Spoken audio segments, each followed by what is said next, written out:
Assalamu alaikum dostlar. Assalamu alaikum. Bizim көрүүчүлөр. Мынакей биз бул видеодо сиздерге дагы бир жакшы бизнестин түрү боюнча видео чыгарайын деп чечтим. Андыктан достор, видеонун аягына чейин биз менен болуңуздар. Сиздерге өтө жакшы дагы бир бизнес идея, бизнестин дагы бир түрүн айтып өтөйүн деп чечтим. Анда эмесе баштадык достор. Мындай бир кайракы жерге келдик.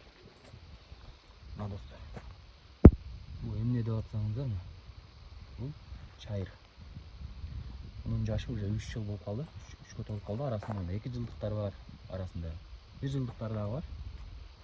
Чыкпай калгандар акырын чыгып атат мына 1 жылдыктар. Мынакей достор, бул чайыр бизнеси. Чайыр дагы мындай өтө кирешелүү тармактардын бири. Биз 2-3 жыл алдын чайыр менен дагы жумуш кылганбыз. Жакшы эле пайда көрүп, жакшы эле кирешеге чыкканбыз достор.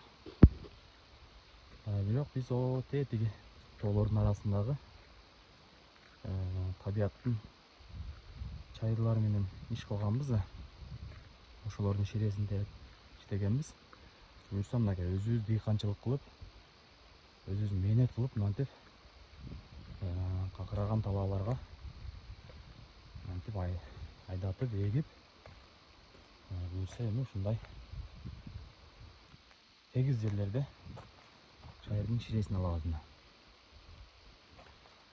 Чайыр ширеси экспортко кетет. Баасы өтө жакшы баада кетет. Мынакей гектарынан примерно 200, 300, 500 килограмма чейин алса болот. $20 $60 чейин сатса болот да, чайдын ширесин. Мындайча айтканда $30,000–40,000 гектарынан пайда тапсаңыздар болот. Бирок бул жетилгенден кийин гана да. Чайырды эккенден кийин азыр мыналар 3 жылдык, дагы бир 3 жыл, 4 жылдын ичинде түшүмгө келе баштайт да. Чайырды эккенден кийин 6 жыл, 7 жылдан кийин түшүмгө келет. Мына биздин климатта, мына Баткенде. Ал эми жери жакшы жерлерде, жери борпоң, сары топурактуу жерлерде 5 жыл, 6 жылда эле түшүмгө кирет. 1 жыл, 1,5 жыл, 2 жылга чейин эртерээк түшүмгө кирет. Себеби жердин кытышына эле карайт. Биздин жерлерди көрүп атасыздар, мындай таштак жерлер да. Анын үстүнө биякта жаан дагы жакшы жаабайт. Анын үстүнө 3 жылдан бери, 3-4 жылдан бери климат өзгөрүп, жамгыр дагы жаабай койду да. Мынтип чайырларыбыз болсо акырындап кыйналса дагы өсүп келе атат. Сонун өсүп калды. Буюрса дагы 3 жылдан кийин түшүмгө келе баштайт. Негизинен чайыр бизнеси дагы өтө жакшы кирешелүү тармактардын бири. Анын үстүнө Айыл чарба министрлиги дагы кайракы жерлерге, кунарсыз жерлерге, суу барбаган жерлерге ушундай чайырларды эккенде министрликтен дагы өтө чоң сунуштар түшүп атат. Дыйкандарга чайыр бизнеси дагы бир жолу айтып кетейин, өтө кирешелүү тармактардын бири да. Көп дагы мындай расход кетпейт. Урукту аласыздар, жерди айдатып туруп, мындай кылып айдатасыздар дагы. Уруктарды чачып туруп эле арпа буудай чачкандай эле. Анан шыкмала тартырып коесуздар, болду. Жайыт жерде өсө берет. Бирок чачуу убактысы күзүндө, кеч күзүндө, кышка жакын чачылат жайыт жерлерге. Анан суугат жерлерге арык тарттырып,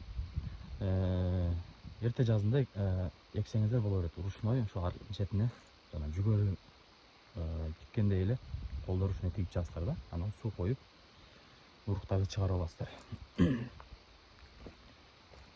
Негизинен менде болгон маалыматтар ушулар достор. Дагы да суроолор болсо, дагы маалыматтар керек болсо, комментарийга жазасыздар, же астына номерлер таштап коебуз, ошол жака байланышсаңыздар болот. Уруктар боюнча дагы жаза бериңиздер. Бизде ишеничтүү, мыкты сапаттагы уруктар бар, экспортко жарай турган. Анан чайыр Кимдерде ушундай чайдын ширesi болсо биз сатууга жардам беребиз. Бизде экспорт кылган тааныштар бар. Ошолор менен чогуу биргеликте экспорт кылабыз да. Ушулар 3 жылдыктар да. 2 жылдыктар, 3 жылдыктар. Буюрса чайырдын абалы өтө жакшы. Мынтип кээде жакшы жердегилер мына кичине батыраак чоңоюп атат. Кээ бир мындай жери слабый жерлер болсо кичине кечип атат. Мунун эрте түшүмгө бир эле кирип алгандан кийин болду, уже 20 жыл, 30 жылга чейин жыл сайын түшүм ала берсе болот да. Мынакей достор, биздеги болгон маалыматтар ушулар. Дагы да суроолор болсо комментарийге жаза кетиңиздер. Же болбосо номерлер калтырып коебуз, ошол жака байланышсаңыздар болот. Кийинки видеолордо көрүшкөнчө, ассаламу алейкум.